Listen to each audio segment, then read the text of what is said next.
I stood in my forest cottage kitchen, phone pressed to my ear, listening to my son-in-law Derek's voice dripping with entitlement. He had just informed me that his parents, Harold and Barbara, would be moving into my new home starting tomorrow. No asking, no discussion.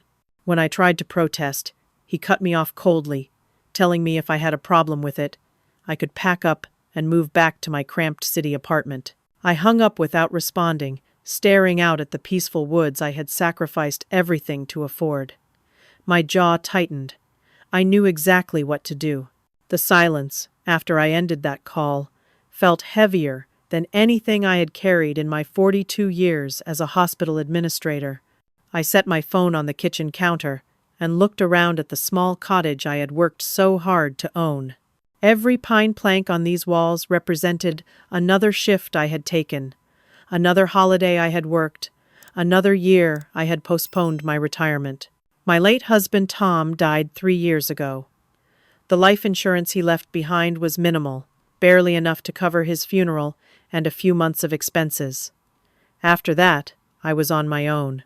I had scrimped and saved every single penny, watching my coworkers take vacations while I brought lunch from home in the same worn bag for years. I drove my old car until the odometer stopped working. I cut my own hair. I bought clothes from thrift stores, all so I could afford this dream. This cottage represented freedom.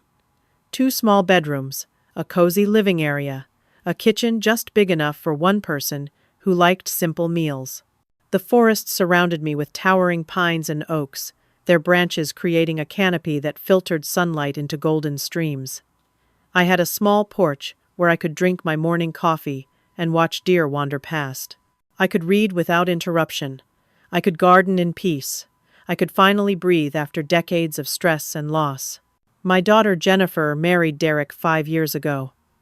At first, he seemed charming enough, confident, ambitious.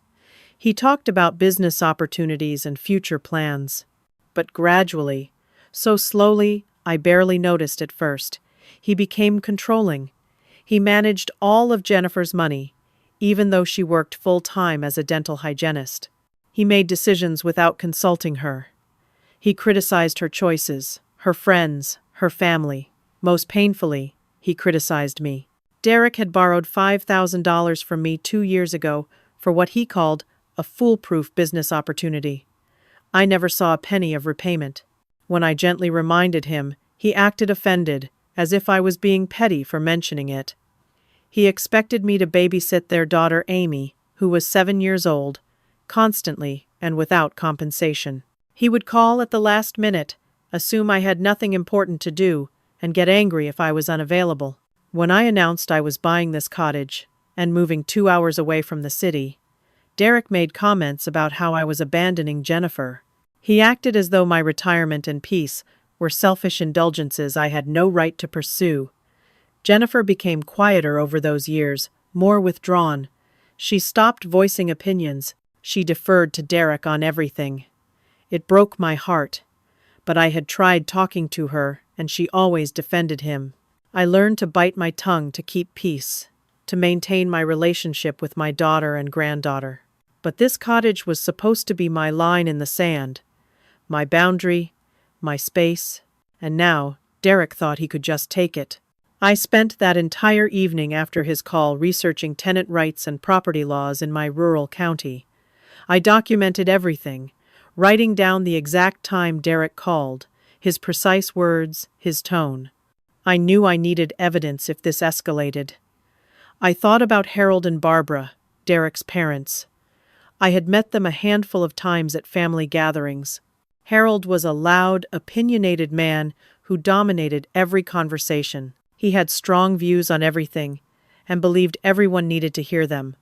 Barbara was quieter, but passive-aggressive, always making little comments that stung. She complained constantly, but smiled while doing it. Nothing was ever good enough for her. They had been living with Derek and Jennifer for the past 6 months. Derek mentioned they sold their house in Arizona, but I assumed they bought something else, perhaps downsizing. Now I understood they had been wearing out their welcome at Derek's house. His solution was not to help them find their own place. His solution was to dump them on me without my consent. I made a plan. I would let them arrive. I would see what they were really like when they thought they had won. I would document everything they did. And then I would use whatever legal means I had to reclaim my home. I walked through my cottage that evening, preparing. I removed all the spare bedding from the closet in the guest room and locked it in my car trunk. I took the extra towels, the spare blankets, everything that would make their stay comfortable. I took photographs of my home's pristine condition, every room from multiple angles.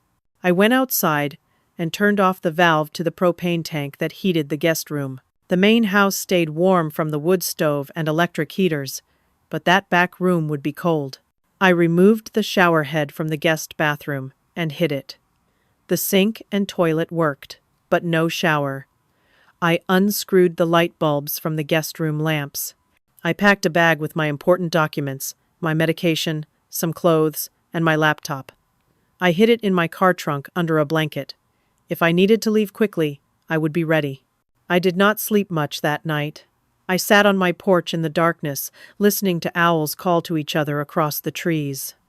I had worked too hard for this peace to let anyone steal it from me. The next afternoon, I heard tires on my long gravel driveway. I watched from my window as a large black SUV pulled up near my porch. Harold emerged first, a heavy-set man in his early 70s, with gray hair and a permanent scowl. Barbara followed, thin and bird-like, her mouth already moving in complaint, though I could not yet hear her words. Derek climbed out of the driver's seat, his expression smug. Jennifer sat silent in the passenger seat, staring straight ahead. Little Amy was in the back, her face pressed to the window, excited about visiting Grandma's forest house. They began unloading luggage. Mountains of it. Suitcases, boxes, bags, far more than a temporary visit would require. My stomach tightened. I watched as Barbara immediately started complaining. Her voice carried across the clearing. The drive was too long, the road was too bumpy, there was too much dirt. The isolation was unbearable. Harold demanded loudly to know where he should put their things, as if this was already decided, already settled. Derek had that look on his face that I had come to recognize. The look of a man who believed he had outmaneuvered someone. The look of someone who thought he had won. I opened my door and stepped onto the porch. They all turned to look at me. Jennifer finally met my eyes, and I saw misery there. Pure misery. Derek smiled, but it did not reach his eyes. He walked toward me with confident strides. "Mom Aaron," he said, using the name he knew I disliked. "Hope you got the place ready. My parents have a lot of stuff." I kept my expression neutral. "We need to talk about this arrangement." "Nothing to talk about," Derek said, his smile fading. "They need a place to stay. You have extra room. Family helps family." That was when he said it. The words that changed everything. "Oh, and just so you know, this is not temporary. My parents sold their house in Arizona. Papers are already signed. They need a permanent place to live, and you have all this space." Jennifer and I agreed this is the right thing to do. My heart dropped. Not a visit, not a few weeks. Permanent. I looked past Derek to Jennifer, who would not look at me now. Her shoulders were hunched, her hands twisted together. "Jennifer," I said, "you agreed to this?" She opened her mouth, but no sound came out. Derek spoke for her. "Of course she did. It's family duty. That's what marriage is about, taking care of each other's parents. You took care of your mother when she got old, didn't you? Now it's our turn. And since you have this huge place all to yourself, it makes sense." Huge place. My cottage was barely 1,000 square feet, 2 small bedrooms, 1 bathroom, a kitchen the size of a closet. Harold was already carrying boxes toward my porch. Barbara was pointing at things, directing him, complaining about the stairs. "I didn't agree to this," I said, keeping my voice level. "This is my home. I bought it for myself." Derek's face hardened. "You bought it with family money. That life insurance from Tom? That was family money. Jennifer is entitled to some of that. You owe us." That was a lie. Tom's insurance went to his final expenses. I bought this cottage with my own retirement savings, money I earned through decades of work. But Derek was rewriting history, as he always did. "You can either be welcoming," Derek continued, his voice dropping to something colder, "or you can pack up and move back to the city. Your choice. But my parents are staying here." He turned and walked back to help Harold with another load of boxes. I stood frozen on my porch, watching my sanctuary being invaded. That night was chaos. Harold and Barbara discovered the guest room had no heat. The propane tank I had emptied meant the space heater would not work. They complained loudly. Barbara acted as if I had sabotaged them on purpose, which of course I had, though I said nothing. Harold demanded I fix it immediately. His voice boomed through my small cottage, destroying the peace I had cherished. Derek took their side instantly. He accused me of being unwelcoming, of being selfish, of not preparing properly for guests. I calmly explained I lived simply and was not expecting permanent residence. I said I would call the propane company in the morning, knowing they only delivered once a week in this rural area. Harold insisted I give up my master bedroom, the only room with consistent heat from its position near the wood stove. Derek supported this demand. He said it was only right. They were older. They needed comfort. I refused. It was my house, my bedroom, my boundary. The tension became unbearable. Little Amy started crying, sensing the anger in the adults around her. Jennifer picked her up, held her close, but still said nothing in my defense. Derek and Jennifer left to stay at a motel in town, 10 miles away. Derek sent me text messages throughout the evening. Nasty messages calling me selfish. Messages saying I was destroying family.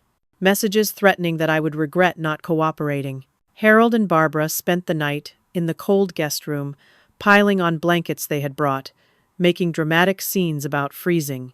I heard them through the walls, complaining loudly enough for me to hear, wanting me to feel guilty. I did not sleep. I sat in my locked bedroom, listening to them rearrange my life, and I felt my dreams slipping away. I woke before dawn to sounds in my kitchen. I pulled on my robe and unlocked my bedroom door, stepping out to find Harold going through my cabinets. He was opening drawers, pulling out dishes, examining everything as if conducting an inspection. "What are you doing?" I asked. He did not even look embarrassed. "Seeing what you have. We need to know what is here." Barbara appeared from the guest room, already dressed despite the early hour. She walked through my living area with a critical eye, touching my furniture, my decorations, my belongings. "This will not work," she announced. "This place is far too small. We need more space." She held up a piece of paper. A list. They had made a list of necessary changes to make the cottage livable. I took it from her hands and read in growing disbelief. Add a second bathroom. Expand the kitchen by at least 8 feet. Build a garage for their car. Pave the gravel driveway. Install central heating and air conditioning. Upgrade the septic system. Add a covered porch. At the bottom, Barbara had written an estimated cost, $70,000. "You expect me to pay for this?" I asked. "It is your house," Harold said. "You need to make it suitable for your family. I am not doing any renovations. This house is perfect as it is. For me, living alone, which was the plan." Harold's face darkened. "Then you are being selfish. Jennifer told us you would be like this." That stung. Jennifer had told them I would resist. She had discussed this with them. Barbara sat down on my couch as if she owned it. "We looked into it. You could take out a home equity loan. We calculated you have enough equity to borrow $80,000. That would cover everything." I stared at her. They had researched my home's value. They had calculated my equity. They had planned this in detail. "I am not taking out a loan. I am not doing renovations. And I am not agreeing to you living here permanently." Harold stepped closer to me. He was a large man, and he used his size to intimidate. "You will regret this attitude. I know people. I can call code enforcement, have this place inspected. I bet it is not up to standard." Rural places like this, they cut corners. I could make trouble for you. It was a threat. A clear threat. Before I could respond, I heard Derek's SUV returning. He came through the door without knocking, Jennifer trailing behind him with Amy. Jennifer looked like she had been crying all night. Amy ran to me for a hug, and I held her tight, this innocent child caught in adult ugliness. Derek was carrying papers, official-looking papers. He set them on my kitchen table with a sharp sound. "I talked to a lawyer," he said. "My buddy from college, he does real estate law. He explained some things to me." My heart started pounding. "Since my parents spent the night here, since you allowed them in, they have established residency. You cannot just kick them out now. You would need to legally evict them, which takes months.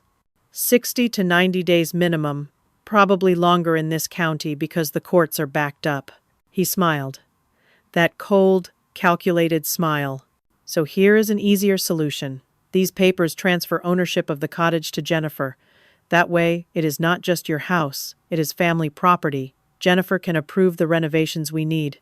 We can take out that loan together. Everyone wins." He slid the papers toward me. They looked official, but I knew Derek well enough to suspect they were something his friend had drawn up quickly. Maybe not even legally binding. "You want me to sign my house over to Jennifer?" "To family," Derek corrected. "You would still live here, but Jennifer would have equal say. It is only fair since she is your daughter and you used family money to buy it." He was lying again about the family money, but he said it with such confidence that even Jennifer seemed to believe it now. "I am not signing anything," I said. Derek's smile vanished. "Then we do this the hard way. My parents stay, you try to evict them. During those 90 days, they live here. They make changes as sitting tenants. They have rights. By the time you get them out, this place will not be the same anyway." Jennifer finally spoke. Her voice was small, shaking. "Mom, please, just cooperate. Derek knows what he is doing. It will be easier for everyone." I looked at my daughter, really looked at her. She was terrified, not of me, of Derek. I saw it clearly now, the way she hunched when he spoke, the way she flinched when he moved quickly, the way she spoke only when he allowed it. "No," I said firmly. "I am not signing anything. You all need to leave. Now." That was when Derek exploded. His face went red. He slammed his hand on the table, making Amy cry out in fear. "You stupid, selfish woman. Do you know how long I have been planning this?" "Months. I convinced Jennifer to push you into buying property. I suggested you look at rural places with extra room. I planned this from the beginning." The truth spilled out of him in his rage. He had manipulated everything. He had never intended for me to live peacefully alone. His parents were part of the plan from the start. Harold was smirking now, no longer pretending. "Derek is a smart boy. He understands how to handle stubborn old women. You either cooperate or you lose. Your choice." Barbara chimed in. "We already told our friends in Arizona we were moving to a lovely forest home. We are not going back there humiliated. This is happening whether you like it or not." Jennifer was crying openly now. "I am sorry, Mom. I am so sorry. Derek said this was the only way. He said we needed help with money, and this was the solution." The betrayal cut deeper than anything. My own daughter had been complicit. Coerced, yes. Manipulated, certainly. But complicit nonetheless. "Get out," I said. "All of you except Harold and Barbara, since apparently they have legal residency now. But Derek, Jennifer, Amy, you leave." Derek grabbed Jennifer's arm roughly. Too roughly, she gasped in pain. "Fine. Enjoy your last few days of control. My lawyer will have eviction delays filed. My parents will make your life miserable. And when you finally break, and you will break, I will be waiting with these papers. You will sign them." He dragged Jennifer toward the door. Amy was crying, reaching for me. Jennifer took her hand and they left, Derek's grip still tight on Jennifer's arm. The door slammed. Harold and Barbara stood in my living room, looking triumphant. I had just realized This was not just about stealing my home. This was about breaking me. And I was trapped with two people who fully intended to do exactly that. I told Harold and Barbara to leave immediately. I told them to get out of my house. Harold laughed. Actually laughed. He pulled out his phone and started making a call. "Who are you calling?" I demanded. "The sheriff's department. To report that you are trying to illegally evict sitting tenants. To document that you are being hostile."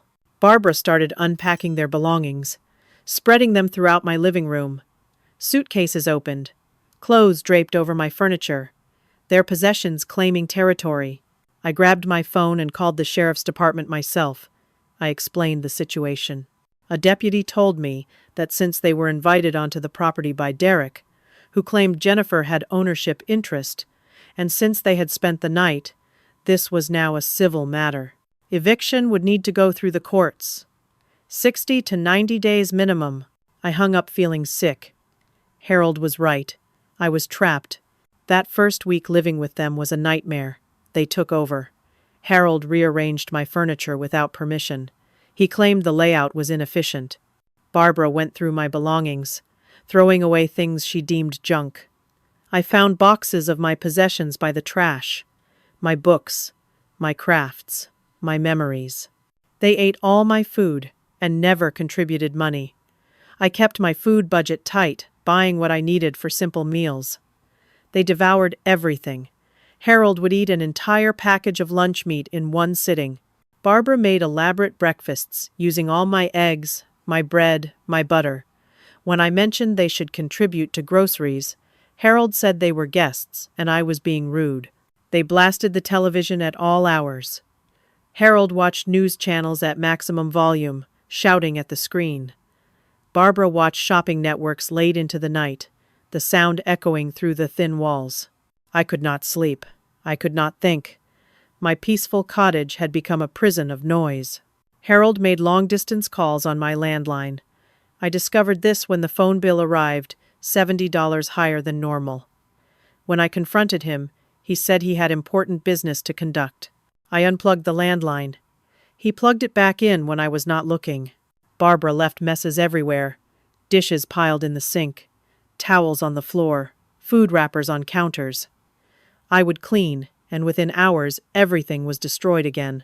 When I asked her to clean up after herself, she said she was too old for that kind of work. One afternoon, I caught Harold in my bedroom. He was going through my desk drawers. My financial documents were spread across my bed. "What are you doing?" I shouted. "Just looking around. You do not need to get upset. Those are private financial records.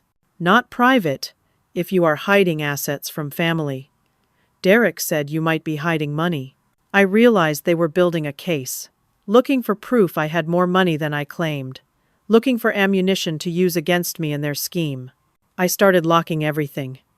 My bedroom door stayed locked when I left the house. I bought a locking file box for my documents. I kept my laptop with me at all times. I slept with my purse under my pillow. Barbara had been searching my room when I was outside.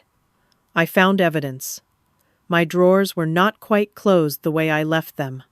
My papers were slightly out of order. They were violating every boundary, every privacy. Derek visited regularly, always unannounced, always bringing more pressure. He brought contractors to give estimates on the renovations. Men walking through my home, measuring, calculating, planning changes I never authorized. Derek acted as if it was already decided. He discussed timelines and materials while I stood there saying no, being ignored. He brought Jennifer several times. She looked worse each visit. Thinner, more exhausted. She would try to talk to me privately, but Derek never allowed it. He stayed between us, monitoring every word. Little Amy stopped coming. Derek said she was too upset by the family tension. He made it sound like it was my fault, like I was creating the problem by not surrendering. I decided to fight back in the only way I could. I made them uncomfortable. I contacted the propane company and canceled service entirely. I claimed financial hardship. The guest room stayed cold. Harold complained bitterly. but I said I could not afford propane anymore, which was true since they were eating all my food. I adjusted the water heater to barely lukewarm, not cold enough to be illegal, but not hot enough to be comfortable. Their showers became unpleasant. I removed the Wi-Fi router and hid it. No internet access. Barbara was furious, cut off from her shopping channels and email.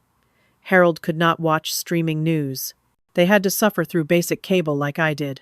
I stopped buying food beyond absolute basics. Rice, beans, oatmeal, no snacks, no treats, no convenience foods. They wanted to eat my food? Fine, they could eat poverty meals. I made every interaction coldly formal. No pleasantries, no conversation. I treated them like hostile strangers because that was what they were.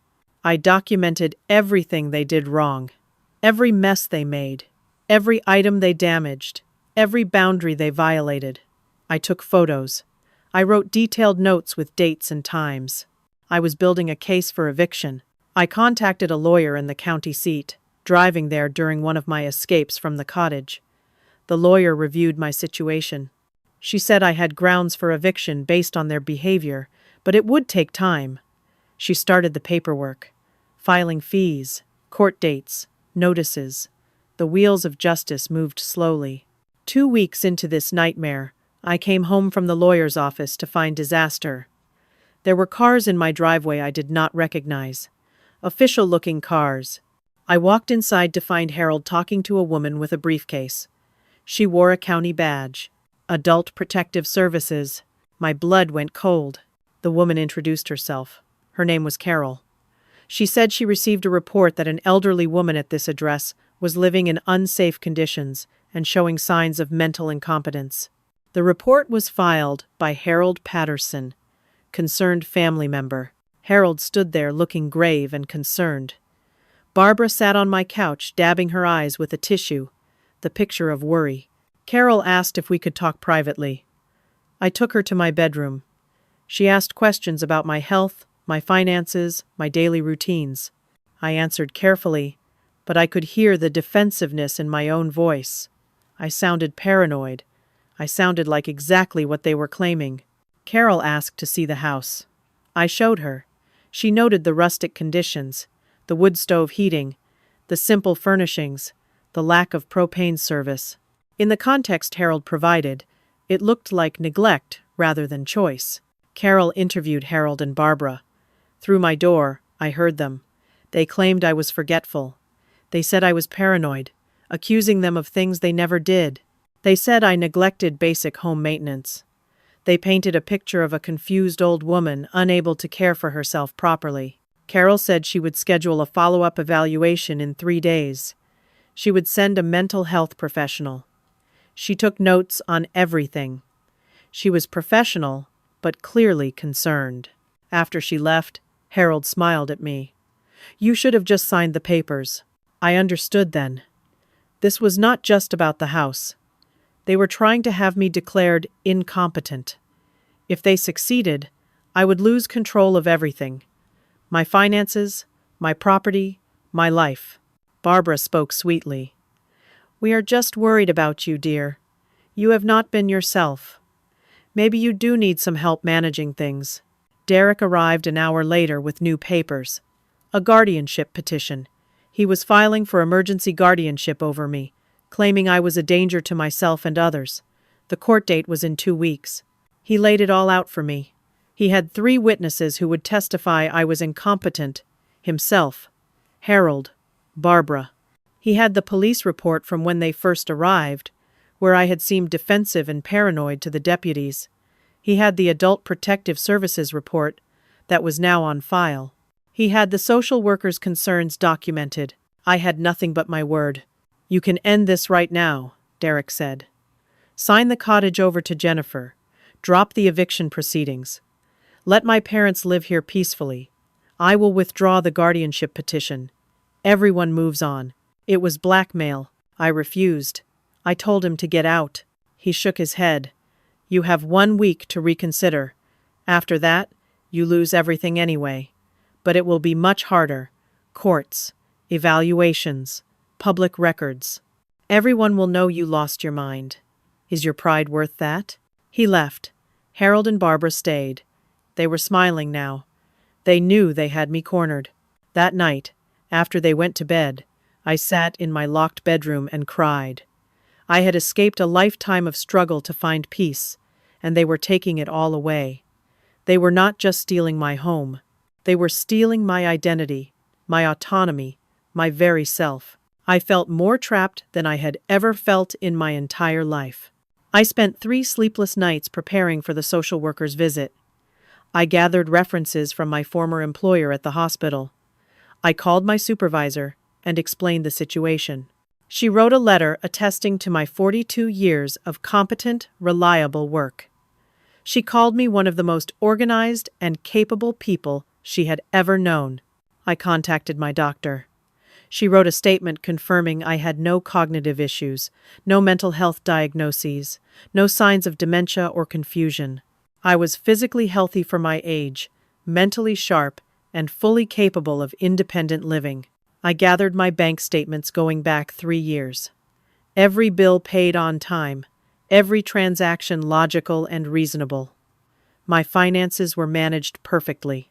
I collected character references from neighbors, from the staff at the local grocery store, from the librarian in town who knew me by name, people who saw me regularly and could vouch for my stability. But I knew it might not be enough. Harold and Barbara were living in my home, witnessing my daily life, and they could twist anything into evidence of incompetence. They could claim I was good at hiding my problems. They could say I had lucid moments, but overall was declining. The guardianship petition terrified me more than anything. If a judge believed I was incompetent, I would lose control of my finances. A court-appointed guardian, likely Derek, would make all my decisions. He could sell my cottage. He could put me in a nursing home. He could take everything. On the 3rd night, at nearly 11 o'clock, I heard gravel crunching in my driveway. I looked out my window and saw Jennifer's car.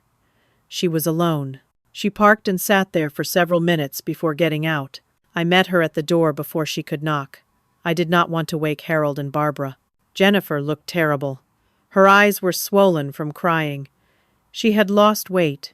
She wore a long-sleeved shirt despite the mild evening, and I suspected she was hiding bruises. "Mom," she whispered, "can we talk?" I brought her to my bedroom and locked the door. We sat on my bed, and she broke down completely, sobbing, shaking. It took several minutes before she could speak. "I am so sorry," she kept saying. "I am so sorry." I held her and let her cry. Finally, she told me everything. Derek had become worse at home, much worse. He controlled every aspect of their lives. He monitored her phone, reading every text, checking her call logs. He tracked her car's GPS. He made her account for every penny she spent. He isolated her from friends, from co-workers, from everyone except his family. He threatened her constantly. If she left him, he would take Amy. He would claim Jennifer was an unfit mother. He had already talked to lawyers about how to do it. He would make sure she never saw her daughter again. Jennifer revealed that she knew about the plan to take over my cottage months before it happened. Derek told her his parents needed a place, and I had extra room. He made it sound reasonable at first. When she hesitated, he became angry. He said she was choosing me over him. He said she was a bad wife. He threatened her. She admitted Derek had forged her signature on documents. Credit cards she never applied for. Loans she never authorized. Their finances were a disaster. They owed tens of thousands of dollars. Derek's business ventures were all failures. He lost money constantly. He made bad investments. He gambled online. Derek saw my cottage as the solution to everything. Free housing for his parents meant they could keep their Arizona house sale money, which Derek planned to access. He wanted to eventually sell my cottage to pay his debts. He had it all mapped out. Jennifer pulled papers from her purse, bank statements, credit reports, documentation of Derek's fraud and financial abuse. She had been secretly gathering evidence for weeks, hiding it from him. "I want to leave him," she said, But I am terrified. He will take Amy. He will destroy me. He has lawyers and money and connections. I looked at the documents she brought. Proof that Harold and Barbara were not broke. Their Arizona house sold for $450,000. They were living off that money. They could easily afford their own place anywhere in the country. This whole scheme was not about necessity. It was about greed and control. Derek wanted their money. He wanted my property. He wanted power over everyone. We can fight him, I said, together. But you have to be willing to stand up to him. Jennifer was shaking. I am scared. I know. I am scared too. But if we do not fight, we both lose everything. We talked for over an hour. We made a plan. Jennifer would continue pretending to be compliant while secretly helping me. She would document Derek's abuse. She would gather more evidence. When the time was right, we would act. She was about to leave when we heard Derek's SUV in the driveway. He had tracked her phone. He knew where she was. Jennifer's face went white with terror. She grabbed the documents, tried to hide them. I told her to leave them with me. I would keep them safe. She hesitated, then agreed. Derek was pounding on the door before she could get out of my bedroom. I unlocked it just as Derek burst into the house. Harold and Barbara appeared from their room, like they had been waiting for this. Derek saw Jennifer coming out of my bedroom. His face twisted with rage. "What are you doing here?" he demanded. "I just wanted to talk to my mother," Jennifer said, her voice trembling. "About what? What lies is she telling you?" "Nothing. We were just talking." Derek grabbed Jennifer's arm. "Hard," she cried out. I stepped between them. "Let go of her. You are hurting her. This is between me and my wife. Stay out of it." Harold moved toward me. "Let the boy handle his marriage." Derek was pulling Jennifer toward the door. She tried to resist. In the struggle, her phone fell from her pocket. Derek stepped on it deliberately, crushing it under his boot. "You do not need that anymore," he said. I tried to intervene. I grabbed Derek's arm, trying to make him release Jennifer. Harold shoved me. Hard. I stumbled backward, lost my balance, and fell against the porch railing. Pain exploded in my head as I hit the wooden post. Everything went blurry. I heard Jennifer screaming. I saw Derek dragging her toward his SUV. Barbara was yelling that I had attacked them, that I was violent and dangerous. Harold was on his phone, calling 911. But he was lying. He was telling them I had attacked Jennifer, that I was out of control, that they needed help immediately. I tried to stand, but my head was spinning. Blood was running down my face from where I hit the railing. Derek threw Jennifer into his car and drove away fast, gravel spraying. Jennifer's face in the window, terrified and crying. Sheriff's deputies arrived within 10 minutes. Harold and Barbara gave their version first. They said I became violent when Jennifer tried to reason with me about the cottage situation. They said I attacked Jennifer, and Derek had to intervene. They said I fell on my own during my outburst. I tried to explain what really happened, but I was injured and shaken and bleeding. I sounded hysterical. I sounded exactly like the unstable old woman they were painting me as. The deputies separated everyone. They took statements. They saw my injury. Harold claimed I fell during my rage. Barbara backed him up, crying dramatically about how frightened she was. No charges were filed. The deputies said it was unclear what happened, all conflicting stories. They suggested I seek medical attention. They suggested everyone calm down. Then they left. Harold and Barbara were allowed back inside. Still legal residents. Still protected by tenant rights. I sat on my porch steps, holding a towel to my bleeding head, and I had never felt more defeated. They had Jennifer. They had witnesses. They had reports. And now they had evidence I was violent. The guardianship hearing was in 10 days. The social worker visit was tomorrow, and I had just lost the only ally I had. I drove myself to the rural clinic 5 miles away. My head throbbed with every bump in the road. The nurse cleaned my wound, and the doctor examined me. Minor concussion. No stitches needed, but I would have a significant bruise. The doctor documented my injury, and I tried to explain what happened, but the report was ambiguous. It noted I had a head injury from a fall during a domestic dispute. That was all. When I returned to the cottage, I found Harold and Barbara had moved my belongings. Everything from my master bedroom was now in the smallest bedroom, barely larger than a closet. All my clothes, my books, my personal items, thrown into boxes and shoved into that tiny space. They had taken over the master bedroom. They changed the lock on the door. When I confronted them, Barbara said they needed to protect themselves from my violence. They had a right to feel safe in their own home. Their home. That was how she said it. I was too exhausted and hurt to fight. My head pounded. I felt nauseous from the concussion. I retreated to the small room and locked myself inside. I tried calling Jennifer. Her phone went straight to voicemail. Derek had destroyed it. I tried repeatedly. No answer. I did not know if she was okay. I did not know if Derek had hurt her. The not knowing was torture. The next day, the social worker arrived. Carol brought another professional with her, a mental health evaluator. Harold and Barbara were ready. They presented a united front of concern. They showed the police report. They described my violent outburst. They mentioned my injury, suggesting I was a danger to myself. They talked about the cottage's conditions, how I had let things deteriorate. They claimed I was forgetful, repeating myself, losing track of time.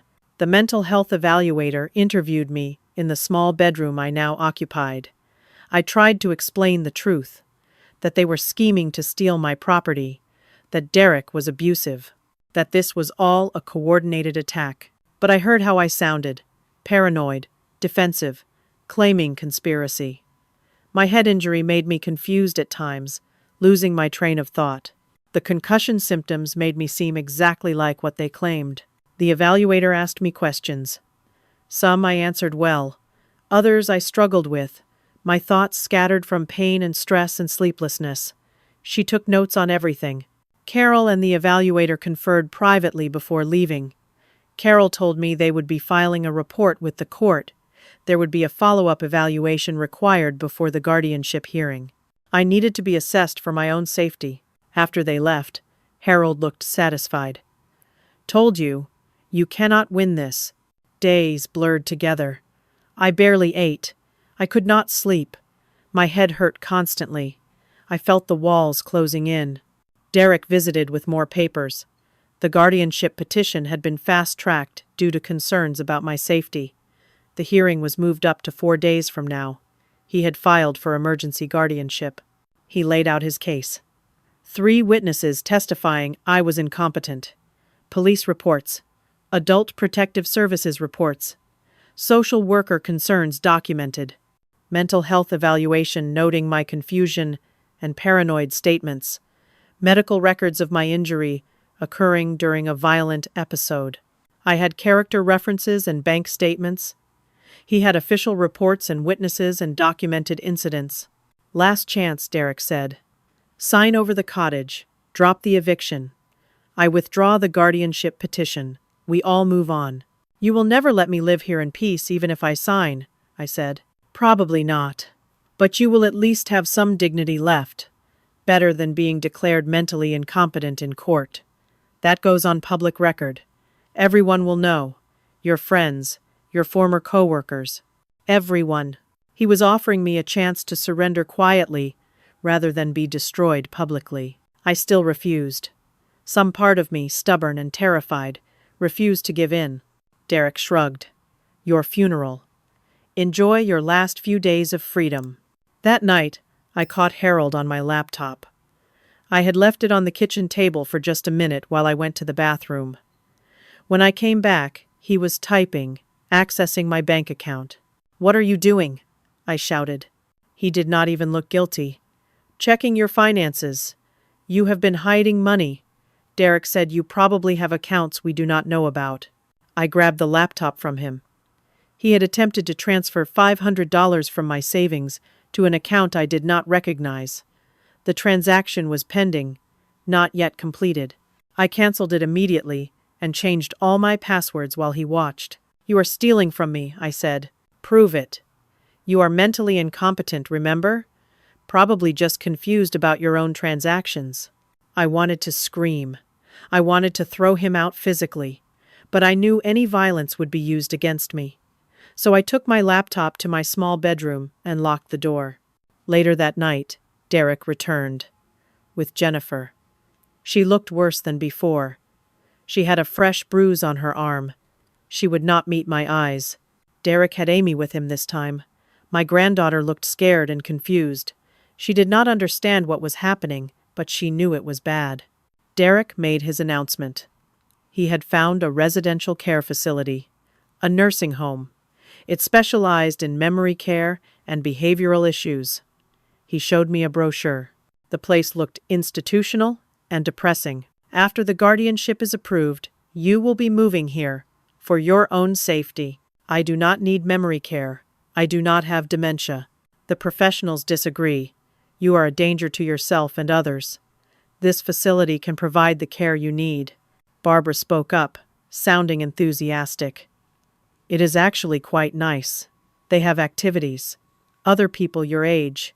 You will not be lonely," Harold added. "And we can take proper care of this cottage once you are settled. Get it fixed up right. Maybe sell it eventually. The market is good right now." There it was. Their plan laid bare. Institutionalize me. Take the cottage, sell it, profit. Derek had papers ready for Jennifer to sign as next of kin. Admission paperwork, financial agreements. He had already put down a deposit. Jennifer was crying silently. Derek told her to sign. She looked at me, anguish in her eyes, but she picked up the pen. "Jennifer, do not," I said. "Please." "She has to," Derek said. "She is your daughter. She has to make hard decisions for your welfare. That is what family does." Jennifer signed. Her hand shaking, but she signed. I felt something break inside me. My daughter had just signed papers to have me locked away. Derek smiled. "The guardianship hearing is in 2 days. After that, we will arrange your move. Should be by next weekend. Better start packing." They left, all of them, even little Amy, who reached for me, but was pulled away by Derek. Harold and Barbara went to bed, satisfied and victorious. I sat in my small bedroom surrounded by my packed belongings, and I understood I was about to lose everything. My home, my freedom, my dignity, my life as I knew it. This was my absolute lowest point. I seemed to have no way out. They had cornered me completely. In 48 hours, a judge would decide my fate, and all the evidence was stacked against me. I had never felt more helpless or alone. I did not sleep that night. I sat on my bed, my head still aching from the concussion, and I forced myself to think clearly. I reviewed everything that had happened, every manipulation, every lie, every piece of their scheme. I had been playing defense from the beginning, reacting to their moves, trying to protect what was mine while they attacked from every angle. It was time to go on offense. I still had evidence. Jennifer's broken phone was in my drawer. I had the documents she brought showing Harold and Barbara's bank accounts. I had my own documentation of their behavior. I had recordings on my phone from conversations where I had used the voice memo feature when I suspected trouble. I needed to get this evidence to someone who could use it, someone who would listen, someone with power to stop what was happening. I remembered Jennifer mentioning she had more documentation, evidence of Derek's abuse, financial fraud. If I could access that, if I could combine it with what I had, maybe I could build a real case. But I needed help, professional help, legal help. At dawn, I waited until Harold and Barbara left for their Thursday routine. Every Thursday they drove to town for lunch at the diner. They would be gone at least 3 hours.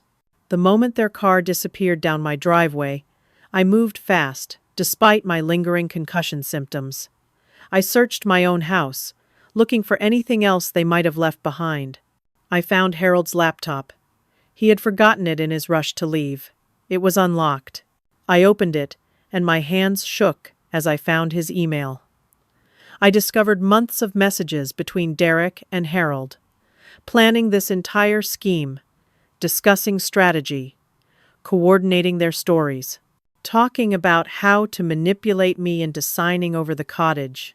Screenshots saved, dates documented, their conspiracy laid out in their own words. I found emails discussing the Arizona house sale. $450,000 confirmed. Bank statements attached showing their wealth. I found messages about the guardianship plan. Derek bragging about how easy it would be to have me declared incompetent. Harold offering to provide false testimony. Barbara chiming in with suggestions about what stories would sound most convincing. I copied everything to a flash drive. I took photos with my phone as backup. I searched more and found Barbara's diary. She kept it hidden under their mattress in the master bedroom. I had to pick the lock, but it was a cheap lock, and I managed. The diary was damning. Pages of complaints about me, but also pages of planning. How to drive me crazy, how to make me look incompetent.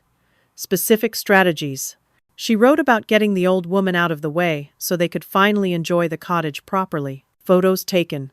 Evidence gathered. I found Jennifer's broken phone in the trash where Derek had thrown it. I pulled it out. The screen was cracked, but it powered on. I managed to access her messages, texts from Derek full of threats. Threats to take Amy, threats of violence, evidence of his control and abuse.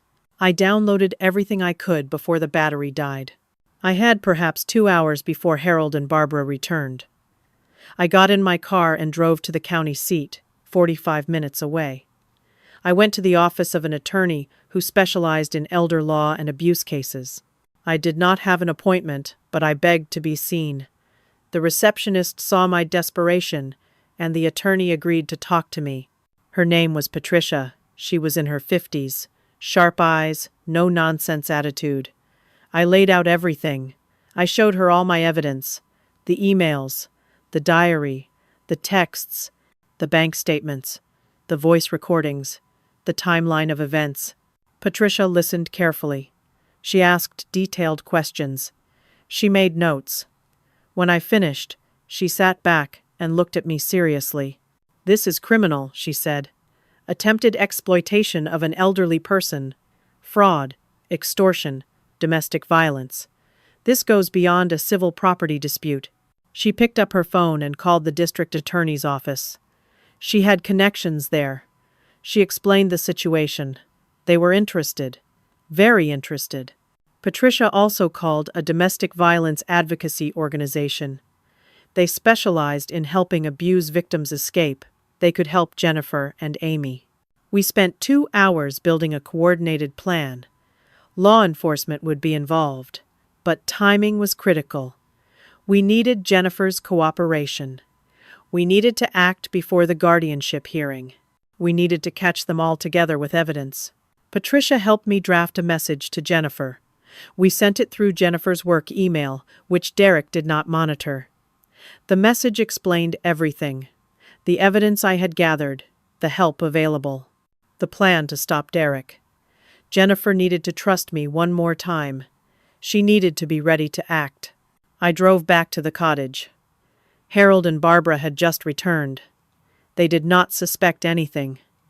I acted defeated, broken. I told them I had been to see a lawyer about writing a will, preparing for my move to the care facility. They believed me. That evening, Derek called. I told him I was ready to give up. I said I could not fight anymore. I would sign the papers. I would go to the facility. I just wanted peace. Derek was triumphant. He scheduled everything for Saturday morning. 2 days away. The movers would come for me. The papers would be signed. My cottage would be transferred. It would all be over. I asked for one thing, a final family dinner Friday night. Before I left my home forever, I wanted to say goodbye to Jennifer and Amy properly. One last meal together as a family. Derek agreed. He was confident he had won. Why not give me this small mercy? Friday afternoon arrived. Patricia and the DA's office had everything ready. Warrants prepared. Officers standing by. Jennifer had received my message and responded. She was ready. She was scared but ready. I spent Friday afternoon preparing dinner. I set my table. I cooked a roast. I made it seem like a sad farewell meal. Harold and Barbara watched, satisfied. They talked about their plans for renovating the cottage once I was gone. They discussed paint colors and flooring options. Derek arrived first at 6 o'clock. But he was not alone. He brought 2 men I did not recognize and a notary. My heart sank. "Change of plans," Derek said, his smile not reaching his eyes. "We are going to sign the papers tonight. Before dinner, I want this finished." He suspected something. He was moving the timeline up. The law enforcement team was not supposed to arrive until 7 o'clock. I needed to stall for an hour. "I do not feel well," I said, my voice shaking. "The concussion. I am dizzy." "You are fine, just nerves." "I cannot sign legal documents if I am not well. The notary would not accept it." The notary looked uncomfortable. "She does seem distressed. If there is any question of her mental capacity." "She is fine," Derek snapped. "Just sign the papers, Aaron. Stop making this difficult." Barbara tried to help, fussing over me, trying to seem concerned, while pushing me toward the table where the papers waited. Harold became aggressive.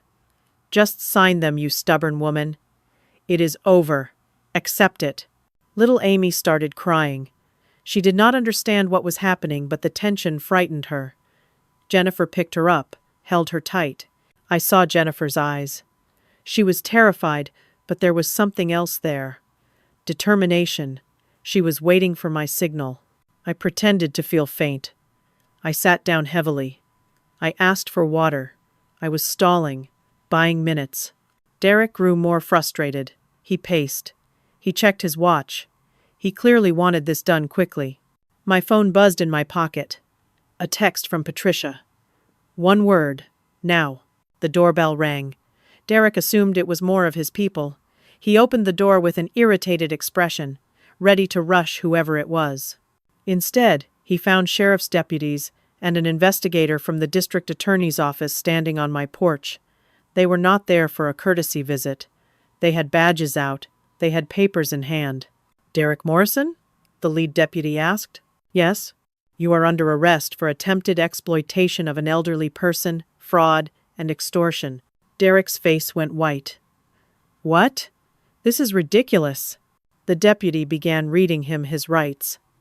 Derek tried to talk, tried to explain, tried to make it sound like a misunderstanding.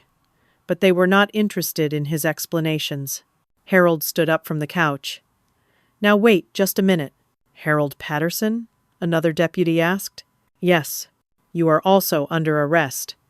Identity theft, attempted financial exploitation, filing false police reports." Harold's confident expression crumbled. He looked at Barbara, who had started crying real tears for the first time since this all began. The investigator from the DA's office stepped forward. Her name was Rachel. She explained calmly that they had extensive evidence. Emails between Derek and Harold planning the entire scheme. Text messages. Voice recordings. Financial documents proving Harold and Barbara were not destitute. Diary entries detailing their strategies to drive me out of my home. Derek tried to run. A deputy stopped him easily. They handcuffed him while he shouted about his lawyer, about how this was all a mistake, about how I had manipulated everyone. Jennifer stepped forward. Her voice was shaking but clear. "I have a statement to make." She began to speak. She testified about Derek's abuse, the controlling behavior, the financial manipulation, the threats. She rolled up her sleeves, showing bruises in various stages of healing. She documented his violence, his coercion, his plan to steal my cottage and control everyone around him. Amy was taken gently by a victim advocate who had arrived with the law enforcement team. She was led outside to a waiting car where toys and coloring books had been prepared. She did not need to see her father arrested.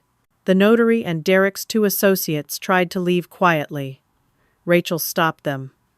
"We will need statements from all of you, and I believe all 3 of you have outstanding warrants for other matters." They were detained. Turned out, Derek's friends were as shady as he was. Warrants for fraud in other counties. This was their business, helping people commit elder abuse and financial exploitation. Harold tried to destroy his laptop. A deputy caught him, seized it as evidence. Barbara broke down completely. She cried and claimed she was innocent, that Harold made her do everything, that she was a victim too. Rachel listened with professional detachment and told her she could make a statement at the station. Derek and Harold were taken away in separate patrol cars. Barbara was served with eviction papers on the spot and given a restraining order. She had 72 hours to vacate my property. If she failed to leave, she would be arrested for trespassing. She would also be questioned about her role in the conspiracy. The house cleared. The chaos ended. It was suddenly quiet except for Rachel explaining what would happen next. Derek faced multiple felony charges. Years in prison were likely. Harold faced serious charges too. Conviction was probable given the evidence. Barbara would return to Arizona in shame. Their legal fees would consume most of their Arizona house money. Their reputations were destroyed. The guardianship petition was dismissed immediately. The judge had been notified before the arrests. There would be no hearing. I was free. Jennifer was taken to a domestic violence shelter with Amy. They would be safe there. The shelter provided legal services, counseling, housing assistance. Jennifer filed for divorce that night. Emergency protective orders were issued. Derek would not be allowed near her or Amy. After everyone left, I walked through my cottage alone. Truly alone for the first time in weeks. I went into the master bedroom that Harold and Barbara had occupied. I stripped the bed. I opened the windows. I reclaimed my space. I changed every lock in the house. I walked outside and stood on my porch. The sun was setting through the pine trees. The forest was quiet, peaceful, mine again. I sat on the porch steps and I cried. Not from sadness, from relief, from exhaustion, from overwhelming gratitude that I had survived. The next few weeks were a blur of legal proceedings. Derek was denied bail, considered a flight risk. Harold was released on bail but had to wear an ankle monitor. Barbara fled back to Arizona and refused to return for questioning, but warrants were issued. The district attorney's office prosecuted aggressively. The evidence was overwhelming. Derek eventually took a plea deal to avoid trial. 8 years in prison. Harold took a deal too. 5 years plus restitution. They would both be convicted felons. Their plan to steal my home and my freedom had cost them everything. Jennifer and Amy stayed at the shelter for 2 weeks while Jennifer found an apartment in town. She got a better job at a dental office closer to me. She started therapy. Both she and Amy began healing from Derek's abuse. The divorce went through quickly, given the criminal convictions and documented abuse. Jennifer got full custody. Derek had no visitation rights. He would be in prison until Amy was a teenager. By the time he got out, she would barely remember him. Jennifer came to visit me on a Sunday afternoon, a month after everything happened, just her and Amy. We sat on my porch and talked. Really talked. Jennifer apologized again and again. She cried. She explained how Derek had controlled her, how scared she had been, how ashamed she was for not standing up sooner. I held her hand. You were a victim too. He manipulated you. But you found your courage when it mattered most. You helped save us both. Amy ran through the yard chasing butterflies. She laughed, a sound that had been missing for too long. Jennifer and I began to repair our relationship, slowly, with honesty and patience. She visited every Sunday. We had dinner together. We talked, we healed. Spring arrived and brought new life to my forest. I planted a garden in the clearing behind my cottage, tomatoes and peppers and herbs. I spent hours working the soil, feeling the sun on my back, listening to birds sing. I read books on my porch. I hiked the trails through the woods. I watched deer come to the edge of my clearing at dawn. I lived the life I had sacrificed so much to achieve. Jennifer got her finances in order. She paid off the debts Derek had created. She rebuilt her credit. She found independence she had not felt in years. She smiled more. She stood straighter. She became herself again. Amy thrived. She visited me often. She loved the forest. She helped me garden. We baked cookies together. We read stories. She called me every week just to talk about school and friends and all the normal, beautiful things children should get to talk about. I learned something through all of this. I learned that standing up for yourself sometimes means standing completely alone. That family does not mean accepting abuse or surrendering your boundaries. That real love does not demand you sacrifice your peace and dignity. I learned that manipulators count on silence. They count on submission. They count on victims being too afraid or too tired to fight back. But speaking truth, even when it is terrifying, even when you feel powerless, is essential. I learned that home is not just a place. It is a right. The right to peace. The right to safety. The right to live without fear in your own space. That right is worth fighting for.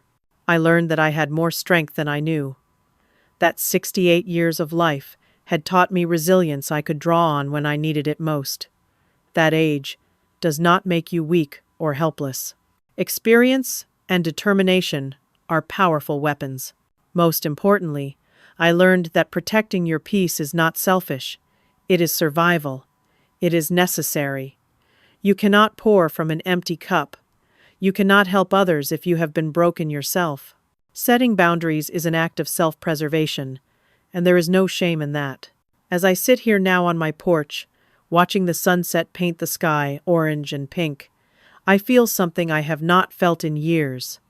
Peace. Real peace. The kind that settles deep in your bones and reminds you that you are exactly where you belong. Jennifer and Amy will visit tomorrow. We will have Sunday dinner together.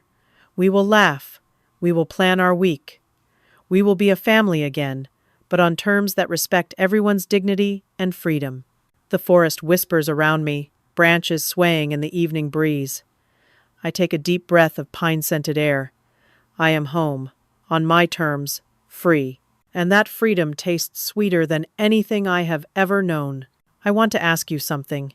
Have you ever had to fight to protect what you worked hard for? Have you ever stood up to family members who tried to take advantage of you? It is not easy. It is not comfortable. But sometimes it is necessary. I would love to hear your thoughts and experiences in the comments below. If this story resonated with you, please hit that like button. It helps others who might be facing similar situations find this story and know they are not alone. And if you want to hear more stories about standing strong in the face of adversity, please subscribe to this channel. Share this story with anyone who might need to hear it. Sometimes knowing someone else survived gives us the courage to keep fighting. Thank you for listening to my story. Thank you for being here. I hope you find your own peace, whatever that looks like for you. Remember, you deserve to live without fear. You deserve to protect what you have worked for, and you are stronger than you know. Take care of yourselves. Protect your peace, and never let anyone make you feel guilty for defending your right to live freely. Until next time,